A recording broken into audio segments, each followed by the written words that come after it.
શ્રી યુદ્ધકાંડ સર્ગ 82-85।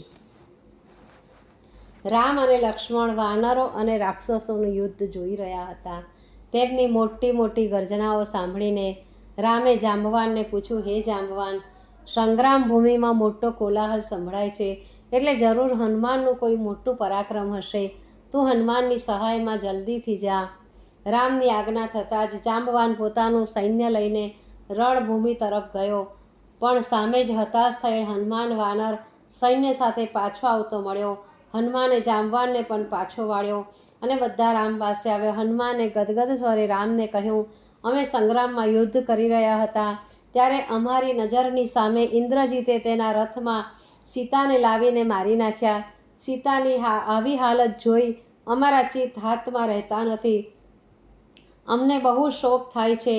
રામે સાંભળ્યું કે ઇન્દ્રજીતે સીતાને મારી નાખ્યા, આથી તેમને એટલો મોટો શોક લાગ્યો કે મૂર્છિત થઈને જમીન ઉપર ઢળી પડ્યા।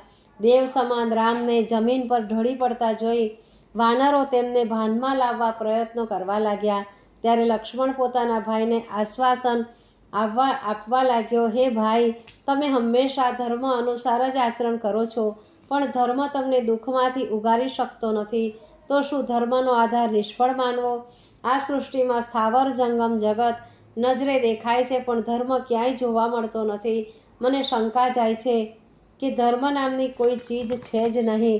હે રાઘવ, જો પાપ કર્મ કરનાર લોકો તેમના પાપથી જ નાશ પામે તેવો નિયમ હોય, તો તેમની સાથે અધર્મ પણ નાશ પામે અને પછી અધર્મ કંઈ કરી શકે નહીં। ધર્મ એકલો પુરુષાર્થની મદદ વિના કંઈ ફળ આપી શકતો નથી, તો પછી આવા નિર્માલ્ય ધર્મનું પાલન શા માટે કરવું જોઈએ?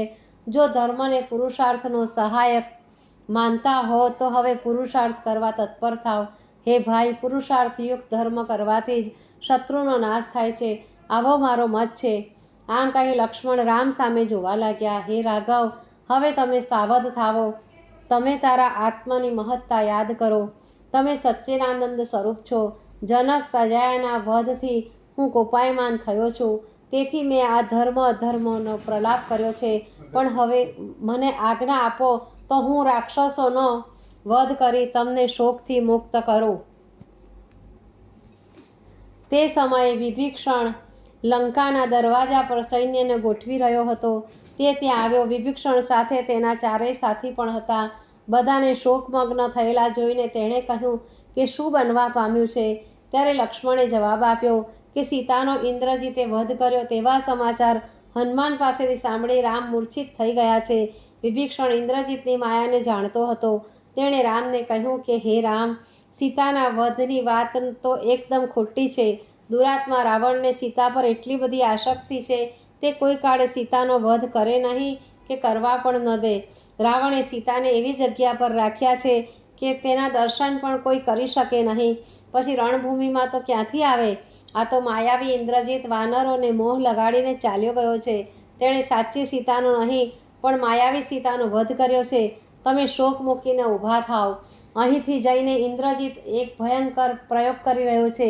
તે અત્યારે નિકુંભિલા દેવીના મંદિરે હોમ કરવા બેઠો છે। જો તે હોમ કરીને યુદ્ધભૂમિમાં આવશે તો કોઈનાથી જીતાશે નહીં। તેના કાર્યમાં વાનરો વિઘ્ન ન કરે એટલે તેણે નકલી સીતાનો વધ કરેલ છે। ઇન્દ્રજીતનો હવન પૂરો ન થાય એટલા માટે વાનર સૈન્યને લઈને લક્ષ્મણને મોકલો। આ લક્ષ્મણ બાણ વર્ષા કરીને તેને ઊભો કરશે, આથી તેનો હવન અધૂરો રહી જશે, પછી લક્ષ્મણ તેના પ્રાણ હરશે। હે રાઘવ, હવે જરાય વિલંબ કરવો ઈચ્છનીય નથી। જો આ રાક્ષસોમાં શ્રેષ્ઠ ઇન્દ્રજીત હવન ક્રિયા પૂર્ણ કરશે તો પછી તે અદૃશ્ય થઈ જશે અને પછી દેવો કે દાનવોને પણ દેખાશે નહીં।